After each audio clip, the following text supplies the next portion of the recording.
You know, one of the techniques that has just been, at first it seemed like it was going to be a big craze, and then it moved into, well, this is going to be a staple in walleye fishing, I think forever, was the whole glide bait deal. I mean, obviously this ice jigs or, glide baits, whatever you want to refer to them as, obviously started out in the ice fishing platforms and then transitioned the vertical jigging, open water.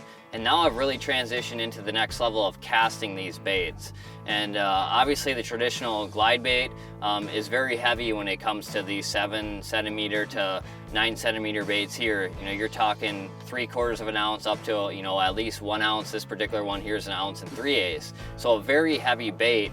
Obviously fish deep effective and move very fast, and that's one of the biggest triggers to a glide bait is just how fast they move. They're very erratic. That darting action, that fleeing bait fish action that triggers fish to bite. They really can hone in on it. They're used to things trying to get away from them, and that's what this bait really does.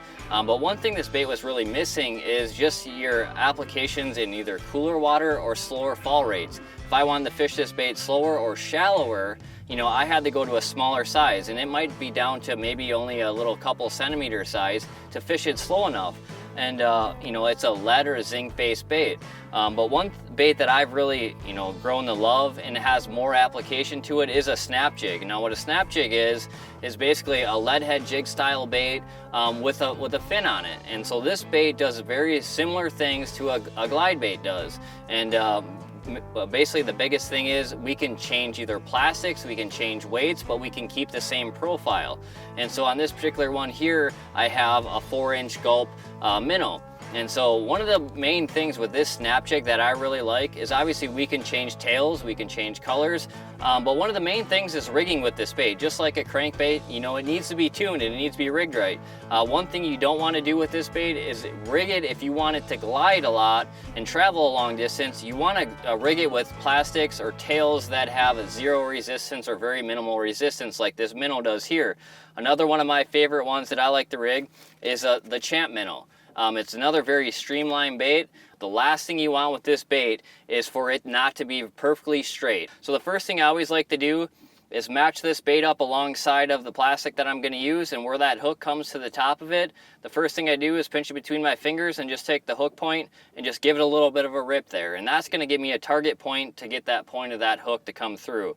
And so the first thing is I like to stay in the middle, but one thing I do differently than any other jig head is a lot of times you're trying to stay in the middle of this plastic. What I actually do is try to favor the belly, and what this does is a little bit taller plastic here, this champ minnow, it just keeps the belly from having pressure on this fin and wanting it to roll one side or the other. So I'm going to stay a little more towards the belly when I rig this bait, but I'm going to keep it in the center as much as possible, obviously pinching both sides of this plastic to keep it nice and square, and come out right in that basically slit or that cut that I made. And this has the conical bait keeper, which is very plastic friendly, but hold them very, very well. And so the main thing I want to do is first look.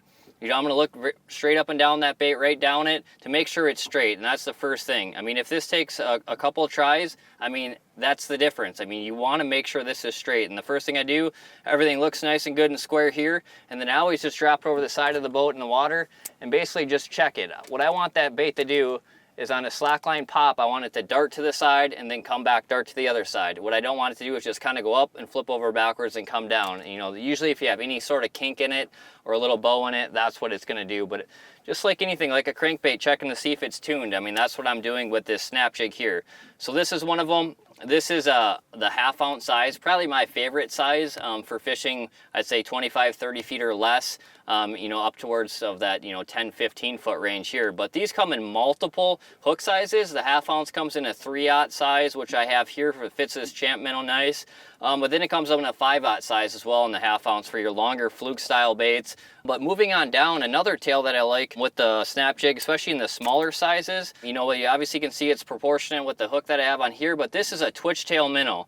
Obviously a great all-around drop shot bait or a plastic on a jig in general, but once again, streamlined tail, very minimal resistance. And this body is somewhat rigid.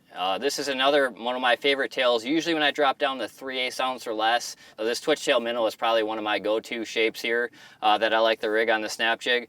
But once again, one of the important things is the difference between a snap jig and a glide bait is this pull point. Obviously on a glide bait or your traditional lead base or zinc based baits, they're more in the middle. So you're trying to pull this bait sideways through the water, and then it springs itself forward to imply the action to it. Now a snap jig, you have the pull point towards the front. So when you go to pop this bait, it's more of a pop than it is a rip, like it is trying to pull that bait sideways through the water. Because I'm pulling towards the front, there's not a lot of resistance there. But this snap jig here is one of those universal baits that now we can fish a lighter version in shallower water earlier in the year when you want that slower fall rate, versus a big heavy bait where you either have to downsize so small you lose your profile that you want.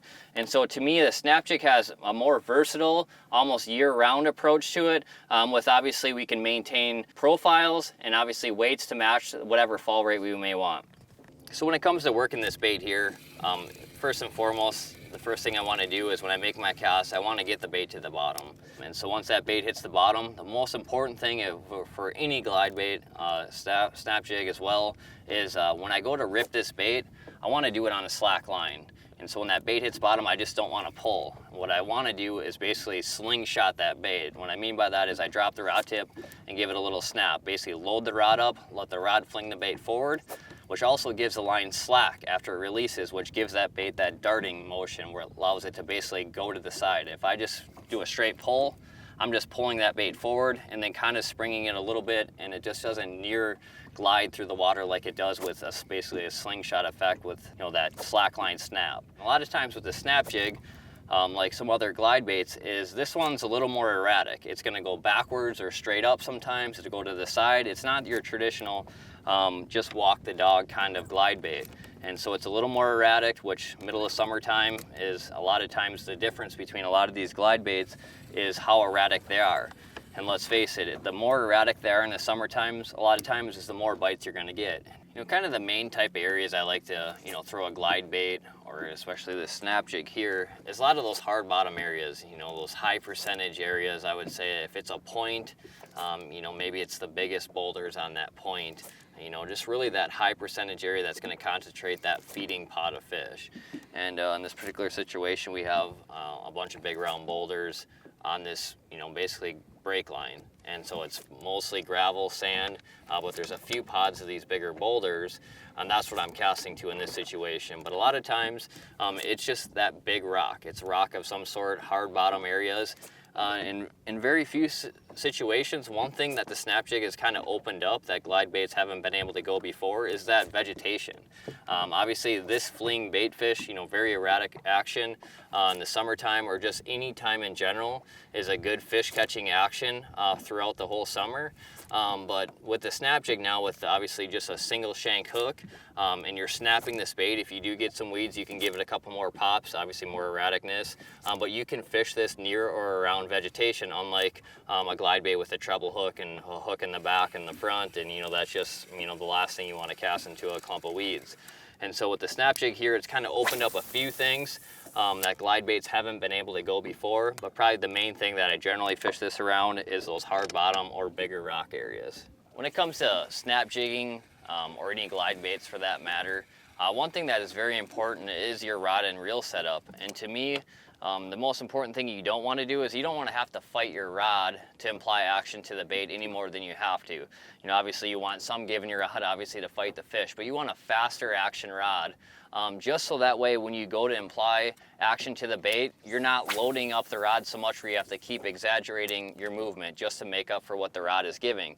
And so the stiffer the rod is and the faster the action is, when I go to make that slack line little snap, I'm not fighting the rod, where basically I can just keep the rod maybe in 2 to 3 foot little motion instead of trying to really load up the rod that's folding over that I'm fighting. And so a little bit stiffer rod when it comes to any kind of snap jigging action of a rod. This here is a 7.3 veracity. It's a medium action rod, but it's a pretty fast medium. And so it's one of those things where some rod blanks you might need to move up to a medium heavy just to keep that stiffness of that rod tip where you can apply action to those baits. The next thing moving down is the line. You definitely want a no stretch line. I'm running a leader on this particular one, a 15-pound 100% fluorocarbon leader. But the no stretch line is another thing. You don't want to fight your line and line stretch to imply action to this bait. And so it's a 10-pound Fireline Ultra 8.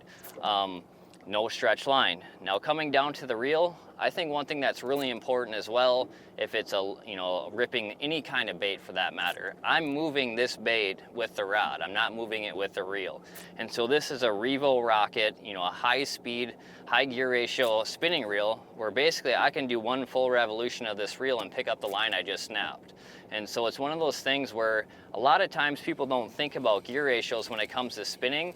But in an application like this where I'm only moving this bait with the rod, a high action reel is going to allow me to stay in contact with that bait more. I'm not going to have to reel it 2, 3, 4 times to pick up that slack on a slower gear ratio reel that might be a 5-2 to 1. This is a 7 to 1 gear ratio spinning reel on a 30 size. I can pick up a lot of line with just one rotation of the reel, which keeps me in contact when I go to snap that bait, pick up the slack really quick, I get right back to that bait and I can feel everything.